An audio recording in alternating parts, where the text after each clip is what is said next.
some people would argue that this isn't a superhero movie. Some people also argue that The Lone Ranger isn't a superhero movie. Some people are dumb, and we're going to ignore those dumb people for the duration of this review and comments below.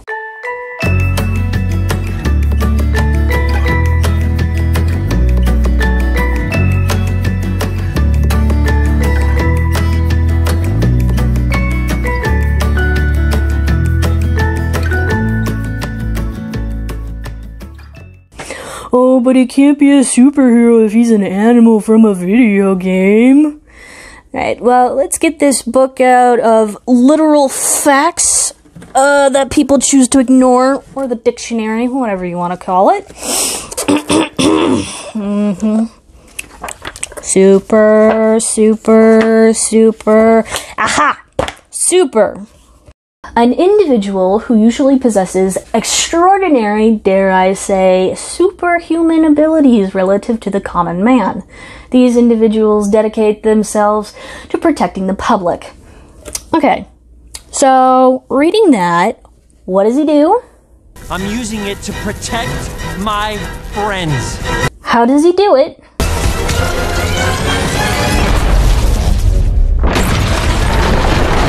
And to top it off, I'm pretty sure there was an arch nemesis in there somewhere. Confidence. A fool's substitute for intelligence. Boom! Superhero.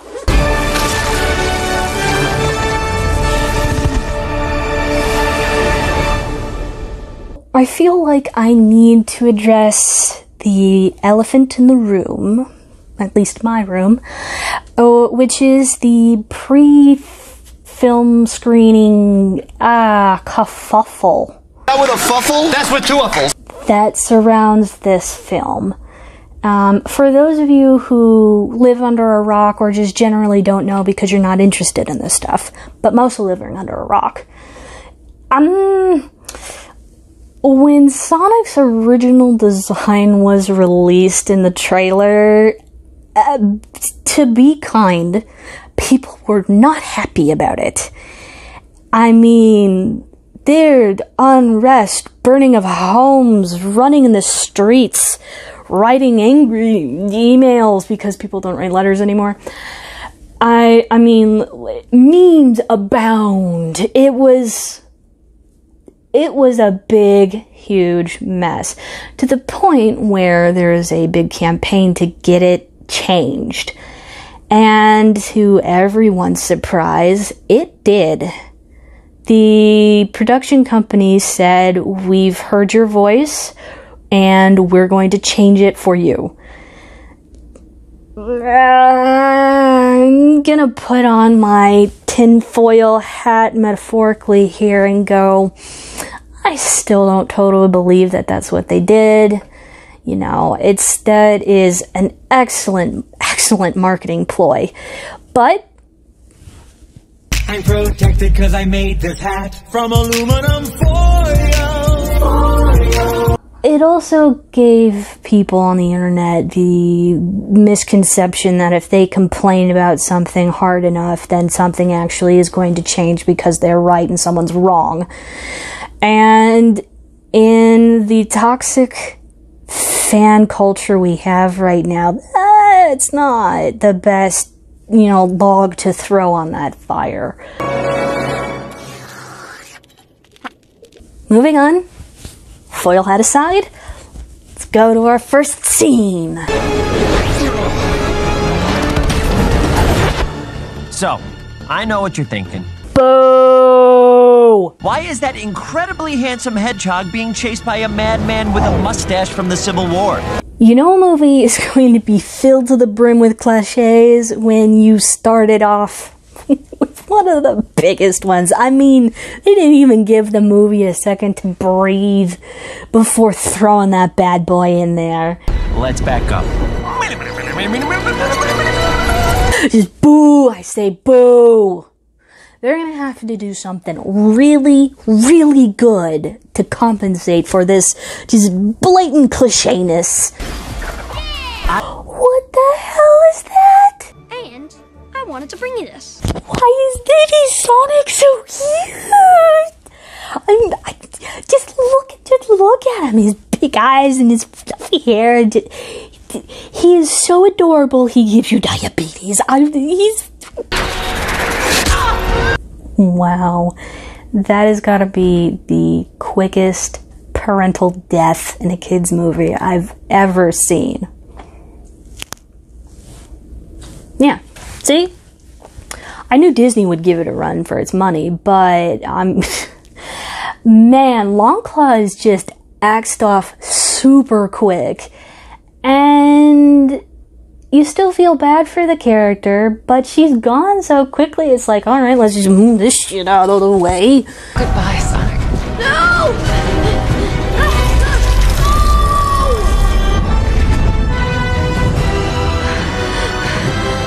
I want to touch on this before we go to Sonic's blatant disobedience from his caretaker who dies so very quickly, because it really doesn't come up until the end of the movie, really. The rest of the movie doesn't really have a whole lot of this, what I'm about to talk about. The designers for the movie in particular, the artists, the background artists, the CGI, everybody who did that, did such a good job in blending the video game and reality, for lack of a better term, that they made the video game look so realistically good, but you can also tell that it does belong in something that would typically be thought of as a video game, especially with the enemies when they come in and are shooting arrows and whatnot. When you get that zoom in of the enemy that just they look so good. And to start the movie off with that, where, you know, you start off in the greens and it looks so great and you're getting pumped, and then we spend all of our time on Earth, and not even a jazzy Earth either, just Earth. It's a missed opportunity. And after all of this stuff about being, you know, we're going to be faithful, we're going to be faithful, we're going to be faithful, they put that in front of you and see, no, you're on Earth, ha ha ha ha, fuck you. I'm never wrong. Well, first time for everything, I guess. Anyway, we have the introduction to our secondary lead, Tom Wachowski, played by James Marsden. This part is predictable as well as terribly unfunny. But if you sit down and you think about it, if you're stuck in the middle of nowhere and you have nothing to do, you're always stuck doing this. Nothing goes wrong. You're in a town where somebody is probably breaking the law for real, like maybe once every couple of months. You would totally be like pew, pew, pew, pew, pew, pew, with the speed gun too. You would, because no one's watching. No one's gonna see you do it. Little kid just pew pew pew pew. Ha ha ha ha. After a bunch of unneeded turtle traumatization and a trip to Exposition Land, we find there are two things that are fairly prominent in this movie. One being that Sonic has seriously borderline personality disorder. It makes a lot of sense. He has not had anybody in his life for a really long time. He's constantly living with people but can't be with people. And living that kind of solidarity kind of makes people go a little, ha. And because he's getting older, it starts, backfiring that he really is alone, that he doesn't have anybody, and it's just him and his crazy. Two, this movie has the strangest way of being both paint by numbers and I've stolen somebody else's color palette. I couldn't tell you how many times throughout the movie I was going, oh, well, this is going to be typical cliche plot B. And then it was, and it wasn't. Good example is when he gets his note, when he gets his letter of acceptance. They set it up very similarly to Independence Day, where he's been, he's been applying for this, he's been trying to get accepted, he wants to be a big cop in a big city, And you sit there going, "Aw, it's gonna get rejected." And then, not only does it not get rejected, his wife prepared 2 cakes just in case it did. And she brings out the cake for "They Suck" first and goes, "Oops, not that one." And then puts it back in. And you're sitting there going,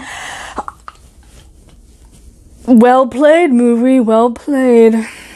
Our plot moves merrily along as Sonic's little episode in the ballpark seems to have gotten the attention of a very special branch of the US military called Cinema's Reliance on Asinine Patterns, or CRAP for short. These are the completely inept military leaders in every movie ever that's not actually a military movie, that make all of the wrong decisions, the strangest choices, and just have no idea what to actually do when they are surrounded by impending doom. In this case, we see them describe the incident, and then before anything else is discussed... You're not suggesting who I think you're suggesting. I know, he's a little weird. Weird? No He's way. a psychological tire fire. But he's also brilliant.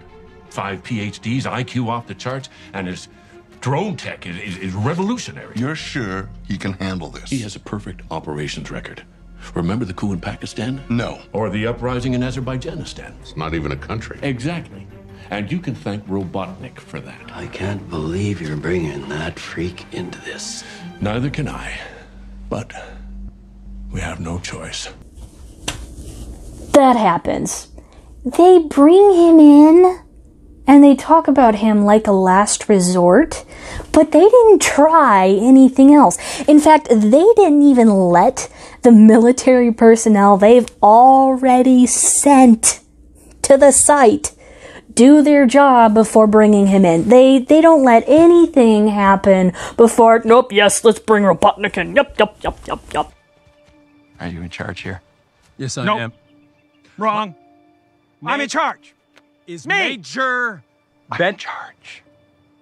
And we're introduced to Mr. Crazy Evil Genius himself, Dr. Robotnik, played by the ever-lovable Jim Carrey. During my first viewing of this movie, I actually found myself wishing that they hadn't called Dr. Robotnik in. That he just shows up in this super big, imposing tank and is like, "I'm taking over this project. What are you going to do about it?" Nothing, because you're an idiot. To have him throw his weight around just because he is the smartest man on Earth. His men report to me now. Blah, blah, blah, blah, blah, blah, blah, blah. Excuse me? Listen, pal, I don't know if you realize I'm sorry, Major. What was your name? Benny. Nobody cares. Nobody cares. Listen, Major, nobody cares. You know why nobody cares who you are? Because nobody cares about your feeble accomplishments. Because, I mean, it's Dr. Robotnik. If there's a strange anomaly that knocked out the power of an entire, albeit small, city, he's gonna go investigate. He's not gonna, worry about protocols or things that he should be doing. No. He's smart, you're dumb, I'm doing this. Meow?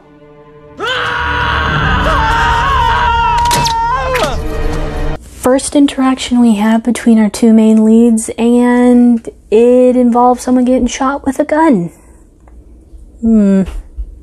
Could be worse. Could be like when Dr. Robotnik grabs his assistant by the bottom of his jaw later on in the movie. That was intense. Yes, way to go. You got that one.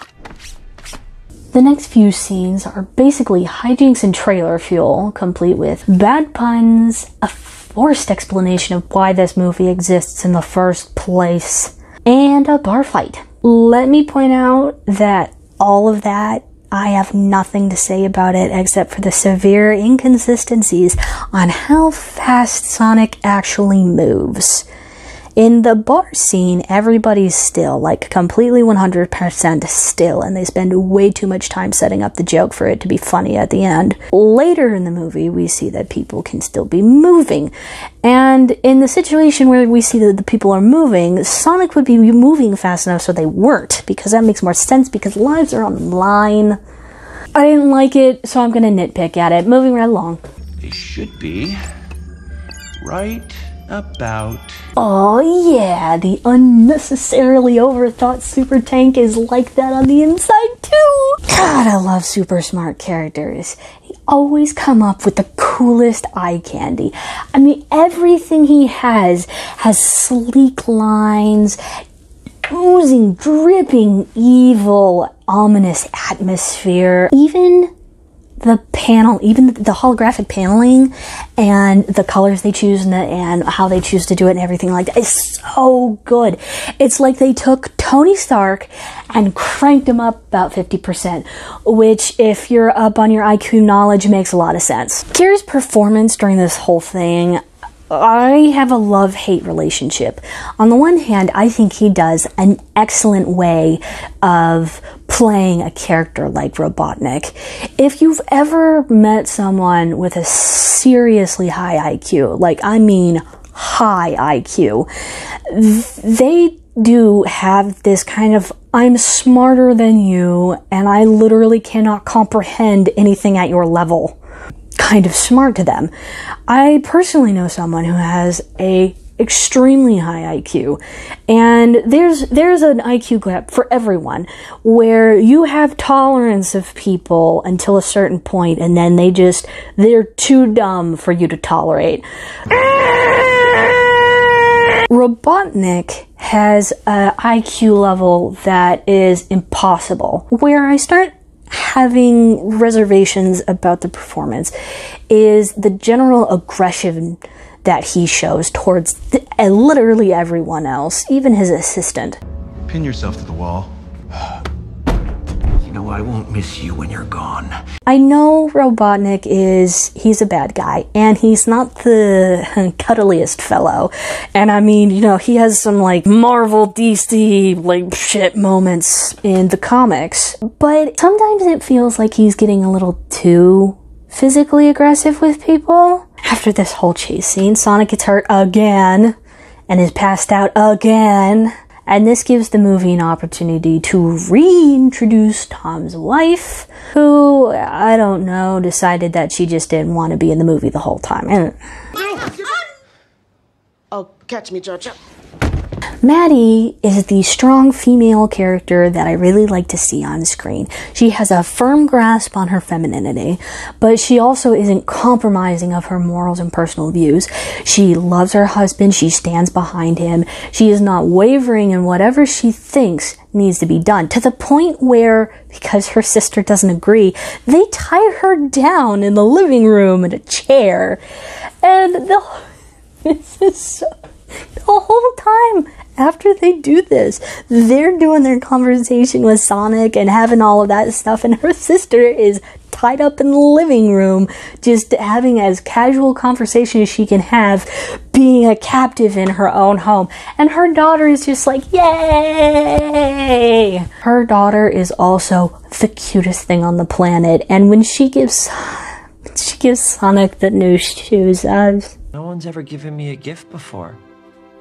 I gotta check that off my bucket list. With Sonic set up with his new duds and everybody else fixed up with a non-lasered car, we hop, skip, and jump right to New York City because who the fuck cares about the whole road trip aspect of the movie? We've wasted too much time and we really need to get to the whole showdown before the movie ends. I was not expecting that. But I was expecting not to expect something, so it doesn't count. This is the point in the movie where I start wishing that we had way more time with the big A and the big P. Like, it is so fun to watch them interact on screen. Just the blatant disregard for public property and disrupting the peace alone is fun to watch all by itself. And I mean, like, Batman vs. Superman level of fuck it, just screw it. I enjoyed it a lot. Then we have the final showdown, minus all of the fluffy, heartwarming crap. It is so top tier fantastic. Everything about it is grade A material.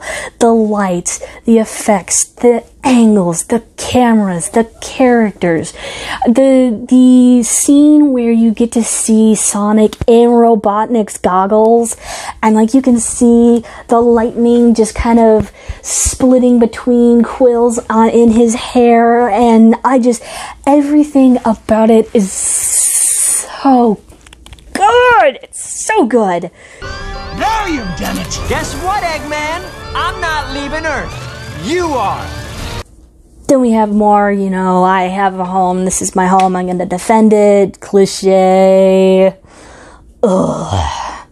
And then Sonic literally disintegrates Robotnik's plane and sends him in through the portal, and then they're done. They've banished him to a planet that, now that I think about it, we're not even sure has oxygen on it, so they could have just sent him to his actual death. Some squiffy morals right there. After that, we get some more lovely, heartwarming, and then we get the scene from the trailer that everybody's been watching and waiting for. And to be fair, a lot of us predicted that it was going to be like the last thing we see, and to be fair, it was. But the lead up to it was well worth the wait, in my opinion, where we get the big reveal of Eggman, where he's bald and has the mustache, and we know why he has the mustache, because he was just blown to bits by electrical energy, and he is stuck in this mushroom kingdom.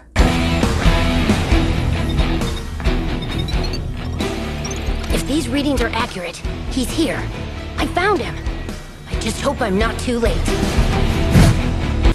Final thoughts? It was a good movie. It wasn't great, but it wasn't bad. When me going into this, I was hoping that it was going to be an absolute flaming train wreck that I get to just eat popcorn and watch burn. And it ended up being better than it probably should have been, and a little disappointed on that, but sometimes I like to see a burning train. The acting is not that bad, and they do kind of play up the extremes of personalities with Sonic and Robotnik, but in the ends and ends, Sonic is a cocky little shit, and Robotnik is a crazy-ass mad scientist. That's it. That's who they are, that's what they are, and that's what they do. Sonic's model looks really good, and the amount of detail they put into it, that not just to make him a furry creature, but specifically that he's a hedgehog, really like. Tom and Maddie were not complete cinematic swill. They're pretty cardboard cutout-y as far as human characters are concerned, but they weren't bad at it either. Sonic and Robotnik are supposed to be the focus of the movie anyway, so they don't need to be anything phenomenal because they're not supposed to be phenomenal. Costume designs, really good. They were good. Everyone that was normally human looked the way that they should, and I love the difference between going around Robotnik and hunting my prey Robotnik. Going around Robotnik, he looks very sleek and smooth and intimidating, and he's all black. And he's, always very clean shaven, and everything's well kept. And he just has that stature of, I'm better than you. And when he's in his flight suit, it is designed to do exactly what it needs to do for what he's going to be doing in it. It is precise, it's thought out, it's calculated, it survived being disintegrated for the most part. Yeah, what are you wearing? It's a flight suit.